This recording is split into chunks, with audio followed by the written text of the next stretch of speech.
Kozhikode medical കോളേജിൽ ചികിത്സയിലുള്ള Nipah രോഗിയുടെ നില അതീവ ഗുരുതരമായി തുടരുന്നു. ICMR മാനദണ്ഡപ്രകാരം രണ്ടാം ഡോസ് മോണോക്ലോണൽ ആന്റിബോഡി രോഗിക്ക് നൽകി. രോഗബാധിതന്റെ പ്രാഥമിക സമ്പർക്ക പട്ടികയിലുള്ള ആരോഗ്യ പ്രവർത്തകയുടെ രണ്ടാം പരിശോധനാ ഫലവും നെഗറ്റീവാണ്. അതിനിടെ കോഴിക്കോട് അതിഥി തൊഴിലാളിക്ക് മലേറിയ സ്ഥിരീകരിച്ചു. MS അനീഷ് കുമാറുണ്ട് വിശദാംശങ്ങളുമായി. അനീഷ്, മലേറിയ സ്ഥിരീകരിക്കുന്ന ഒരു സാഹചര്യം ഉണ്ടാകുന്നു. ഇപ്പോഴും നിപ രോഗബാധിതൻ ഇങ്ങനെ വെന്റിലേറ്ററിൽ തുടരുന്നൊരു സാഹചര്യം ഉണ്ടാകുന്നു. കുറച്ചധികം നാളുകളായി അദ്ദേഹം വെന്റിലേറ്ററിൽ തന്നെ തുടരുന്നു. ആരോഗ്യസ്ഥിതിയെ പറ്റി എന്തെങ്കിലും വിശദാംശങ്ങൾ, അതോടൊപ്പം തന്നെ എങ്ങനെയാണ് ആരോഗ്യ പ്രവർത്തകർ ഇതുമായി ബന്ധപ്പെട്ട് മുന്നോട്ട് പോകുന്നത്?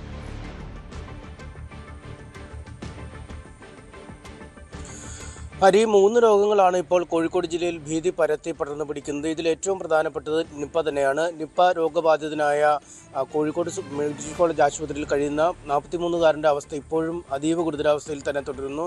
വെന്റിലേറ്റർ സഹായത്തോടുകൂടിയാണ് അദ്ദേഹം ഇപ്പോഴും ജീവൻ നിലനിർത്തുന്നത്. അദ്ദേഹത്തിന് വിദേശത്തു നിന്നും ഇറക്കുമതി ചെയ്ത അടക്കമുള്ള മോണോക്ലോണൽ ആൻറ്റിബോഡികൾ നൽകിക്കൊണ്ട് ഇരിക്കുകയാണ്. പക്ഷേ യാതൊരു തരത്തിലുമുള്ള ഒരു ആശാവഹമായ പുരോഗതി ചികിത്സയിൽ കാണുന്നില്ല എന്നാണ് ആശുപത്രിയിൽ നിന്നും അറിയിച്ചിരിക്കുന്നത്. ഇതിൽ അദ്ദേഹവുമായി സമ്പർക്ക പട്ടികയിലുള്ള ആളുകളുടെ നില, അല്ലെങ്കിൽ അവർക്ക് ആർക്കും രോഗലക്ഷണങ്ങൾ പ്രകടമാവുന്നില്ല എന്നതാണ് ഏറ്റവും ആശ്വാസകരം. അദ്ദേഹവുമായി ഏറ്റവും അടുത്തിടപഴകിയ ആരോഗ്യ പ്രവർത്തകരുടെ രണ്ടാമത്തെ ഫലവും നെഗറ്റീവാണെന്ന് ഇപ്പോൾ ആരോഗ്യ പ്രവർത്തകർ അറിയിച്ചിരിക്കുന്നു. ഒപ്പം നിരീക്ഷണത്തിനായി ആശുപത്രിയിൽ പ്രവേശിപ്പിച്ചിരുന്ന 7 പേരിൽ രോഗിയുടെ ഏറ്റവും അടുത്ത ബന്ധുക്കളായ 2 പേരെ അവർക്ക് രോഗലക്ഷണങ്ങൾ പ്രകടമാവാത്ത സാഹചര്യത്തിൽ, അല്ലെങ്കിൽ നേരിയ പനിയൊക്കെ ഉണ്ടായിരുന്നു, പക്ഷേ അവ മാറിയ സാഹചര്യത്തിൽ ഡിസ്ചാർജ് ചെയ്തിരിക്കുന്നു. ഇവരുടെ പരിശോധനാ ഫലം ആവർത്തിച്ചെടുത്തിട്ടും നെഗറ്റീവ് തന്നെയാണ്. അവർക്ക് രോഗബാധ ഇല്ലെന്ന് ഏതാണ്ടൊരു ഔദ്യോഗിക സ്ഥിരീകരണം എത്തിയിരിക്കുകയാണ്. അതുകൊണ്ട് തന്നെയാണ് അവരെ വിട്ടത്. ഇതിനൊപ്പം ഈ രോഗബാധിതനായ ആളുടെ അടുത്ത ബന്ധു കൂടിയായ ഒരാളെ നിരീക്ഷണത്തിനായി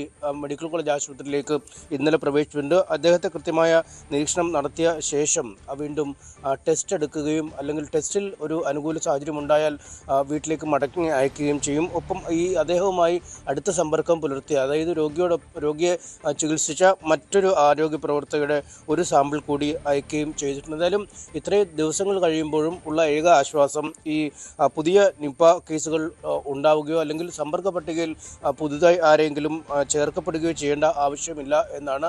ആദ്യഘട്ടത്തിൽ തയ്യാറാക്കിയ 77 പേരുടെ പട്ടിക ഇപ്പോൾ 103 പേരായി മാറിയിട്ടുണ്ട്. അതായത് 103 പേരുടെ സമ്പർക്ക പട്ടികയാണുള്ളത്. ഇതിൽ 4 പേർ വളരെ ഉയർന്ന വിഭാഗത്തിൽ പെടുന്നു. അതായത് ഈ ബാധിക്കാനുള്ള സാധ്യത ഏറ്റവും കൂടുതൽ കൽപ്പിക്കപ്പെടുന്നവരാണ്.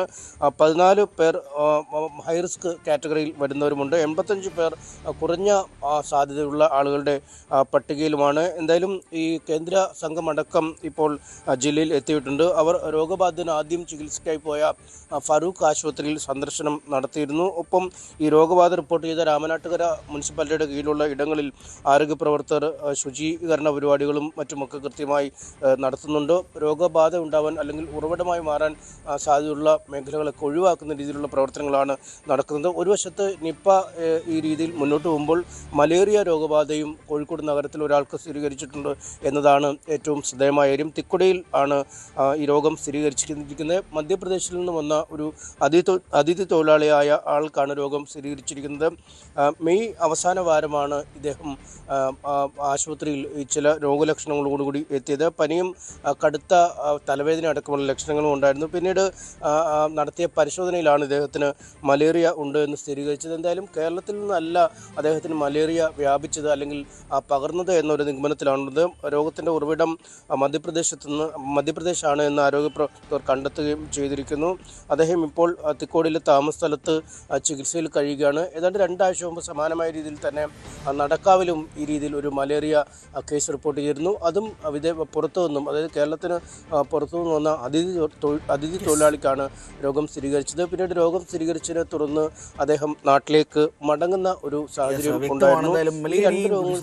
സാഹചര്യത്തിൽ നിൽക്കുന്നു. വളരെ ഗുരുതരമായി തന്നെയാണ് നിപ രോഗബാധിതൻ ഇപ്പോൾ വെന്റിലേറ്ററിൽ തുടരുന്നൊരു സാഹചര്യം നിൽക്കുന്നത്. MS അനീഷ് കുമാറാണ് വിശദാംശങ്ങൾ.